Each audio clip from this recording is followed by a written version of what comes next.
B here for 64K, and welcome to another episode of Top 10s. Welcome to 64K, hosted by Bastish B. And welcome back. So in today's episode we're going to be looking at all the crime detective games on the Commodore 64. So this is a bit of a weird subgenre that there are quite a lot of games available on the C64 for this genre. It's not really defined particularly. These games all vary quite a bit in style, but there's a common theme in all of them. So basically what this list is a common theme being there's got to be some sort of crime that happened. It's either got to be a murder, or you are investigating something. You're either a detective or a cop or a judge in a case, something to do with the law that you're involved with, some sort of crime. So that's basically the criteria for it. It's pretty loose, but when you start looking at these games you'll kind of see the common threads, and even though gameplay, like I said, is very different between all of these games, and even look and style, they all kind of feel very familiar, and it's a pretty cool genre that I think is pretty overlooked. When I started making this list, I had a whole bunch I wrote down, and when I started researching it just to make sure I hadn't missed anything, I came across a lot of ones I remember seeing but never actually played. So I ended up playing quite a lot of games that I never actually played originally, which is pretty cool. So I discovered a few other little gems, and the top 10 therefore changed a little bit to reflect that. I also want to mention quickly before we get started that I'm not going to cover any graphic text adventure games that have a detective or mystery element. I'm going to be covering that whole genre of games in a top 10 in the future, so you won't be seeing stuff like Scapegoat or Murder Off Miami. Those are going to be left for, they might pop up in the graphic text adventure top 10 at some point. And just like in all my lists, before the number one reveal, we'll stop and have a look at a whole lot of honorable mentions. This genre actually has quite a few, so there's some real good ones in there worth checking out. And with that, let's get on with the show.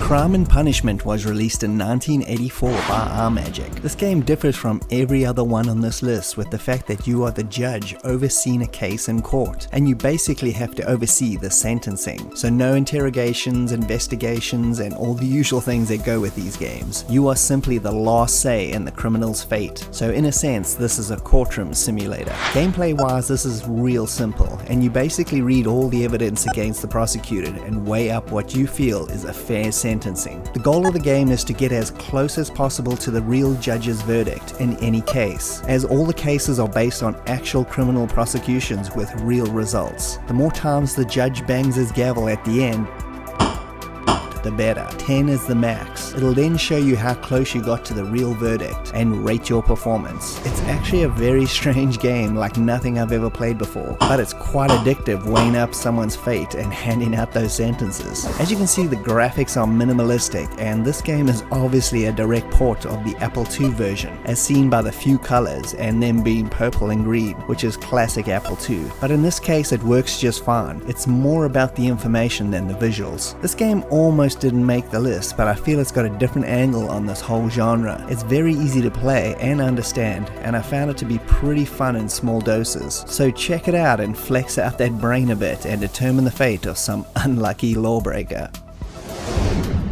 Number 9. 221B Baker Street was released in 1986 by Datasoft, and if that address doesn't ring a bell, then it's the home of Sherlock Holmes, England's most famous super sleuth. The game itself is based on a board game of the same name and plays out almost exactly the same. The goal of the game is for 1 to 4 players to be the first to solve a mystery, thus winning the game. You get to choose all the most popular characters from the Sherlock universe, including the man himself, Dr. Watson, Inspector Lestrade, and Irene Adler. You also get to choose one of 30 cases to play, and then the game is afoot. Gameplay is exactly like the board game. Roll the dice to see how far you can move and hunt around London for clues to the case. What's your pleasure?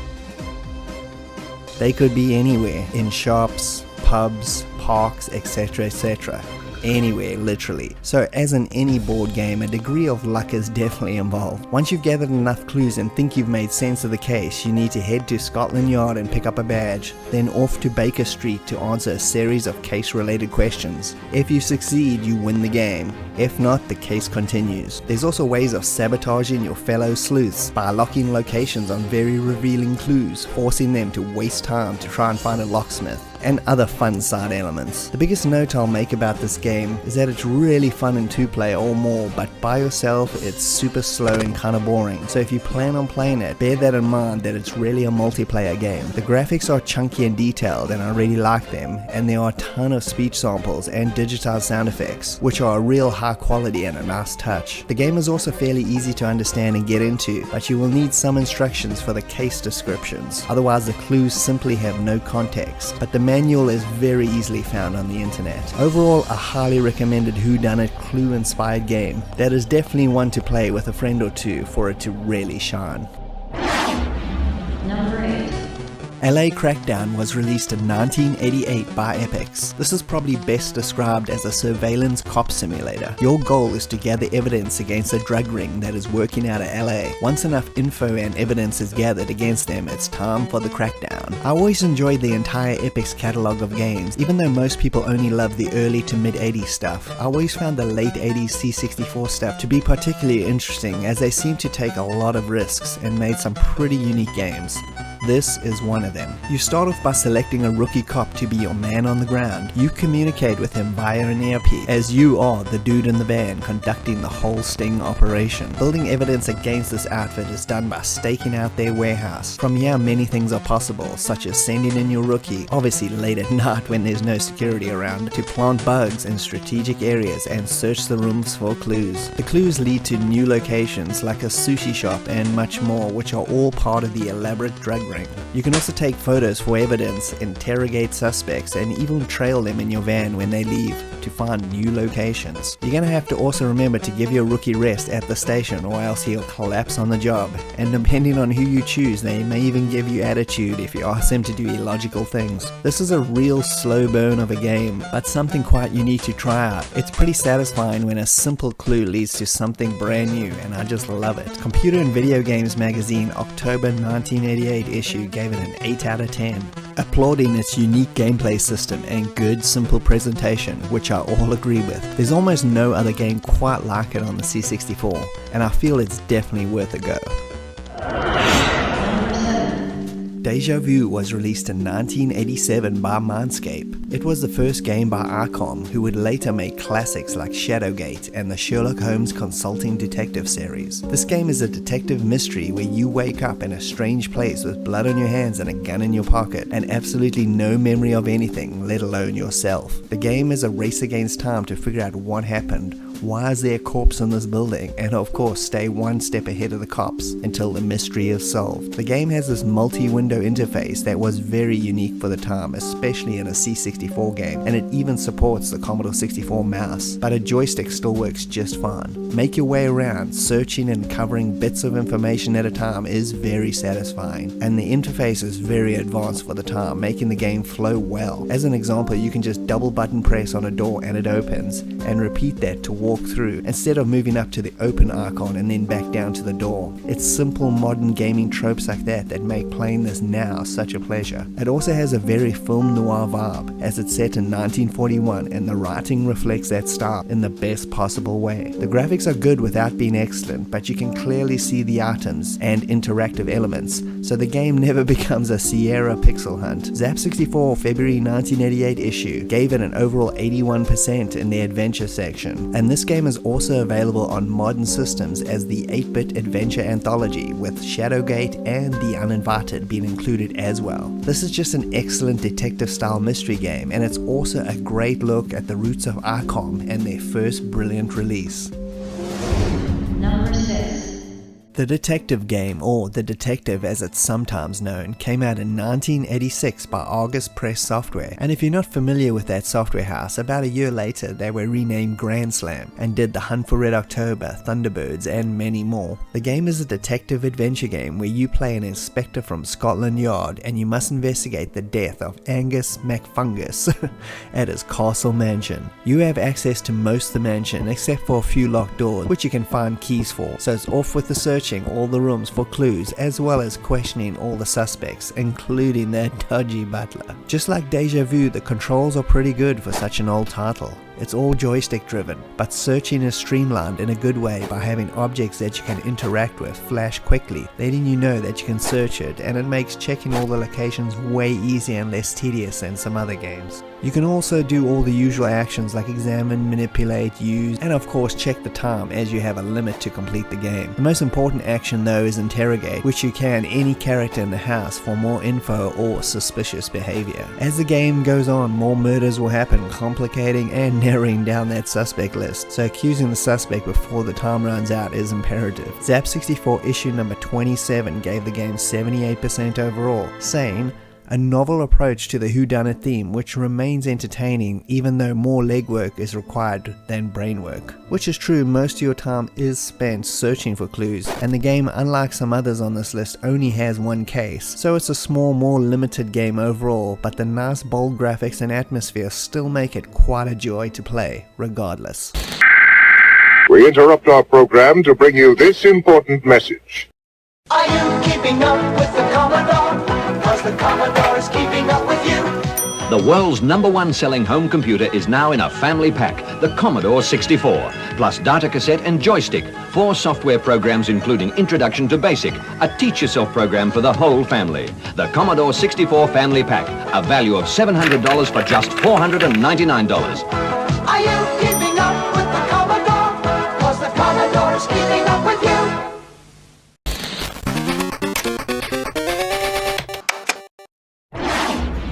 Number 5.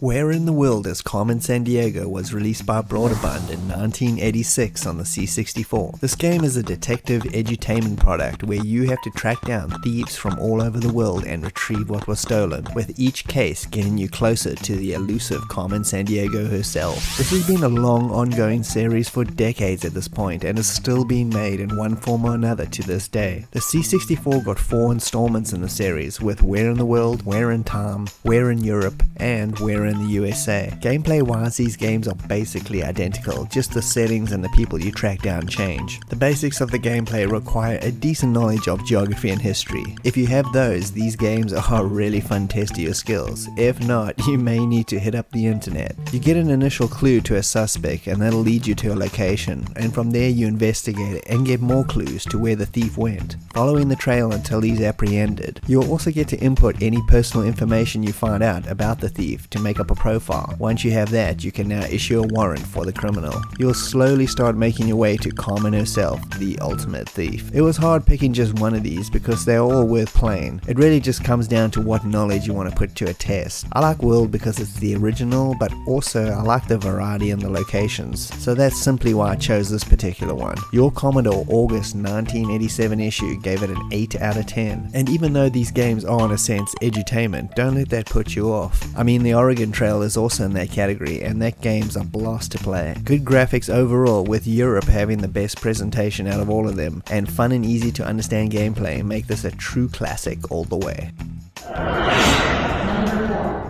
Killed Until Dead was released in 1986 by Accolade. This game plays out like a classic episode of Murder, She Wrote, or any Agatha Christie mystery novel. It's also very tongue-in-cheek, and there are a million references to novels and movies, and of course the murder mystery genre. You play Hercules Holmes, himself a combination of Hercules Poirot and Sherlock Holmes, probably the 2 most famous sleuths in all of literature. You are invited to a creepy castle to help solve a murder before it happens. 5 of the world's most talented mystery writers are also invited, but one of them is gonna die unless you solve the mystery, ASAP. You take on an overseer role at the desk where you can check out the dossiers on all the characters, call them up on the phone and question them, break into their rooms when they're not there and look for clues, and my favorite, eavesdrop on secret conversations from all the hidden cameras you have. You can even record conversations to play back later because multiple events could be happening at the same time. Once you think you have enough evidence, you can accuse someone, but if you get it wrong, you could be whacked yourself, so no pressure. Zap64 July 1987 issue gave the game 88% overall, saying a superbly executed whodunit. This game is top quality all the way, from its 21 cases to solve, excellent graphics, presentation and gameplay,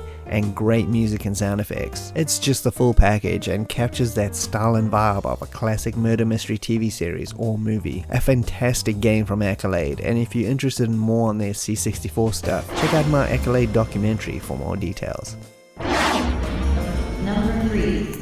Murder on the Mississippi was released by Activision in 1986. This is another entry that pays homage to a classic piece of literature. You can think of it as Murder on the Orient Express, but on a steamboat. You play Charles Foxworth and your servant Regis, who's basically Watson, and you both come across a corpse on a boat, and so the investigation begins. You've only got 3 hours to solve the murder, as the boat will dock in New Orleans, and therefore the culprit could escape. The basics of the gameplay involve searching the ship for clues, questioning all the passengers and crew. The more info you find, the more dialogue options will be available, so questioning suspects with new information is a must. Your notebook keeps track of all the important info, and you can take any item you find back to your cabin to examine in more detail. The characters themselves are all pretty stereotypical of these kinds of movies and books, but it's still fun to see them represented so well here, although it doesn't help narrow down anything. The graphics are really good and well animated. The boat is extremely fun to look around and explore. There's lots of little bits of music for different characters and situations, which adds some nice atmosphere, and it controls really well with an almost point and click style interface that's pretty easy to use and unique for the time. There's also multiple endings depending on what you did, so playing it again is a must. Zap64 issue number 16 gave it an overall 89%, saying a novel approach to an interactive murder novel. Agatha Christie would be proud. It's a great game with heaps of atmosphere, and it's definitely one of the C64's best whodunits. Number 2. Intrigue by Spectrum Holobyte, which was released in 1986 on the Commodore 64.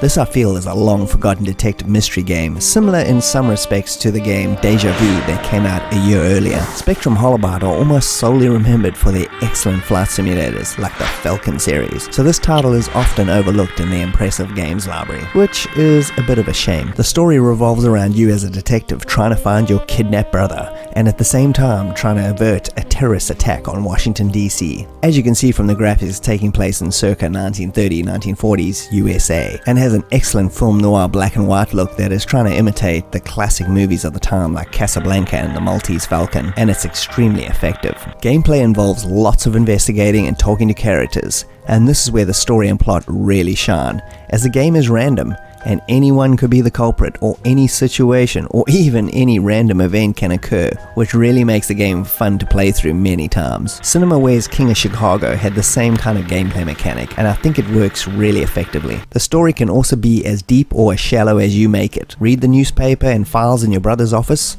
or just run off half-cocked and hope for the best. It's totally up to you. The game also has multiple difficulty settings, so after your initial playthrough, I would highly suggest playing it on intermediate or higher, as the randomness and attention to plot details and make the game much more engrossing to play, and getting that good ending is so much more satisfying. The graphics overall are pretty minimalistic, but the excellent character digitized photos really bring the adventure to life. Sound effects and music are almost non-existent, which is actually fine for this style of game. Definitely give this one a go. I played it through many times back in the day, and also a few more times making this review, and I really enjoyed the many multiple endings that this game has to offer, and found the entire story to be pretty engrossing. This is a very cool forgotten mystery game that definitely deserves a second look. Okay, so let's just stop this list for a second and check out some honorable mentions. These ones just didn't make the list, but are totally worth checking out. First is Clue Master Detective, which is the second Clue C64 interpretation based on the board game, which also goes under the name Cluedo. Both C64 versions are good, but this second one has excellent presentation and is totally worth a look if you like the board game. Crime Time is an early 90s murder-style mystery game. The story is pretty much exactly the same as Deja Vu. It sports good graphics and a rocking Miami Vice style soundtrack that's great, but simply does not work in this style of game, and the writing tries way too hard to be funny with every line, which gets really tedious. It's still a well-made game though, despite its flaws. Murder on the Zinderneuf is a pretty good Electronic Arts release that's basically Murder on the Mississippi on a Zeppelin. The graphics are absolutely terrible and the sound is almost non-existent, but the murder tropes are all here and they work really well if you're willing to look past its rough exterior. Felony is a great multiplayer murder mystery game as well, which requires instructions and multiple people to play against for it to really be fun. And lastly is The President is Missing by Cosme, which is as deep and complicated as a mystery investigation game as you could possibly get. It's super difficult and is almost impossible to play without the original audio tapes that came with the original version of the game. But if you get a real boxed version, then this is a deep dive that's well worth the plunge. And now let's check out that number one game.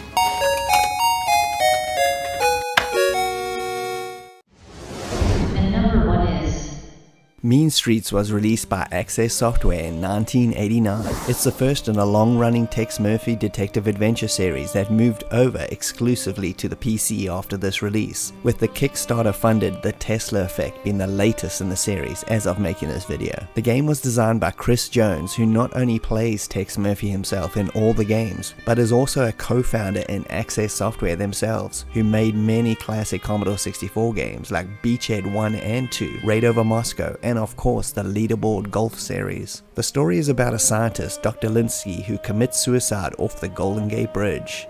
But did he really? His daughter Sylvia then hires you, Tex, a retro 1930s style gumshoe, to investigate the mysterious circumstances involving his demise. The game is set in the future but still retains that film noir style in characters and wardrobe. It's very reminiscent of the movie Blade Runner. Gameplay is a mix of a bunch of styles. It's a flight simulator, point and click style adventure game. It has interrogation elements and some action. And if you're not into flight simulators, don't worry, don't let that put you off. The hover car can be set to auto fly and land, as long as you have the coordinates for a location, which you'll end up finding through investigations anyway. You also have a bunch of resources in your car, like calling your secretary on a vidphone, and you can ask her to find out information about people you come across or locations. She'll later fax you the info. As well, you can contact an informant who you can bribe for info. Conversations with people involve mentioning keywords which you should write down, like names of other characters, locations, and any other weird clues you come across. You can also be aggressive or diplomatic, which has different results depending on the characters you're trying to question.